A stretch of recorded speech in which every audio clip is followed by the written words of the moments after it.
Hi everybody, this is Boog S Reviews, and today I'm going to be doing a review on the Marvel Legends Spider-Man Retro Wave Jack-O-Lantern figure. So before we take a look at Jack-O-Lantern, let's take a look at the accessories that he comes with. So first up, he comes with a set of fisted hands. Up next, he comes with a left open hand. I do wish we would have got a right hand to match with that.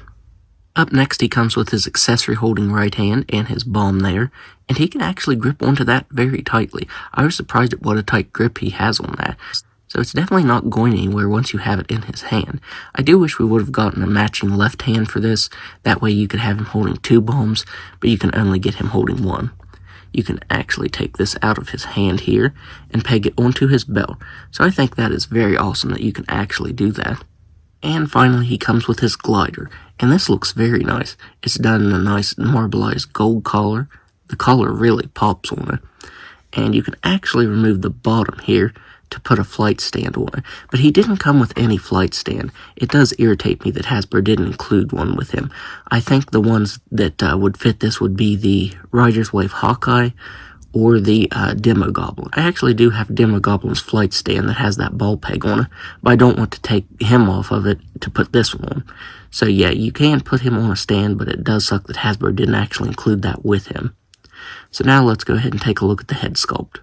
So Hasbro did a very awesome job on this head sculpt. The Jack-O-Lantern has some nice texturing to it. It has a nice red wash to it. That wash really stands out and brings out all of those details. The translucent flames look very, very nice. That looks very awesome. The scarf has some really good texturing to it. It is a separate piece. I do wish it was glued down because if you move the head too much, the head will pop off and then this scarf will go flying. I'm not sure if this body mold has been used before. I want to say this is brand new, but the scales on this are cast in this metallic green color, and that looks very nice. It also has a little bit of variation in the paint to it. You can see it has some darker green over top of that lighter green, and that looks very nice. I believe these gloves are new because they're textured. I don't remember seeing a Marvel Legends figures with these textured gloves, unless it was one that I missed out on, but I really like the texturing all over the gloves here. That really stands out to me. The dark green pieces of his suit don't have any texturing, they're just very plain. And then you get these feet that were used for Captain America. And I feel like they kind of stand out because you get this really awesome texturing up here on the gloves, and then you just get these really plain boots down here. And on mine, you can see mine has this weird square on it in the front. So no matter how you have his foot, unless you have it like that and it still stands out just a little bit, you're going to see that weird spot right there. But yeah, it's not on this one. I also noticed when I was moving the joints that he has these rectangular holes in the back of his boots. I'm not sure why that is. So yeah, that's going to be noticeable when you're posing it around too. I'm not even sure what would be the reason for having that little cut there. So that is kind of odd. So now let's go ahead and go over his articulation. So he has a ball-jointed head and neck, and it can't really look back at all because of this scarf. If you do push it, you are going to pop his head off. I have done that a few times. He can barely look down because of that. I mean, if you take the scarf off, though, let's go ahead and see what that looks like. If you take the scarf off, I guess that actually doesn't look bad, and it does allow for more movement. So if you don't have the scarf on, he can actually look up all the way, he can look down all the way, and move side to side. With the scarf on, the head articulation is kind of hindered there. He has shoulders that can move all the way out. He has nice butterfly joints. Some of the recent Marvel Legends butterfly joints have been kind of stiff and not wanting to move, but this one can actually move very nicely.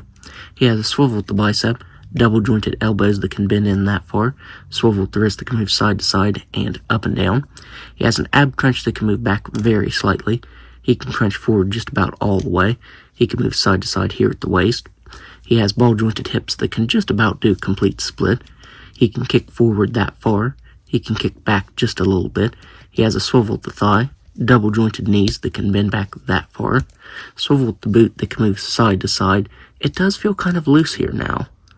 He has swivel ankles that can move up and down, and these move pretty freely. Whenever I'm posing him around on his glider, he does kind of do this, so I don't know if that's an issue that everyone has, But yeah, these ankles feel really loose, and so does the rocker. It moves way too freely. So yeah, that does worry me, especially since I literally just took him out of the package and he was doing this on his glider.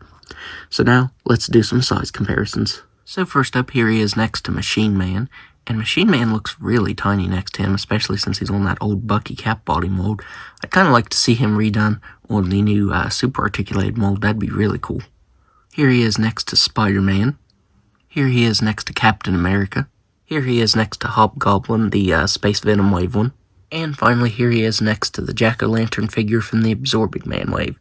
And man, this body is extremely dead. It has those old style of hips. That head is humongous on that tiny body, and he constantly wants to fall over. You can't even properly peg him on the broom there. There's just multiple issues with this figure. This new retro one is definitely the look that I've wanted for years. So overall, I would highly recommend this because, as I said, this is the Jack-O-Lantern figure that I've been wanting for years. This is my favorite look for him, and Hasbro knocked it out of the park. The only real complaints that I have with the figure is that the ankles are really loose. Not like so loose that he can't stand up, but if you have him on his glider, he won't. And that he didn't come with a flight stand for the glider. As I said, the only figure that I have with one of those flight stands is Demogoblin, the Build-A-Figure, and I don't feel like taking him off of that stand to put on Jack-O-Lantern. So aside from those two things, I would still highly recommend picking this up because this is a very awesome figure and definitely the look that I've been wanting. So that's my review. If you like this review, be sure to hit the like button and subscribe to my channel. Thanks for watching.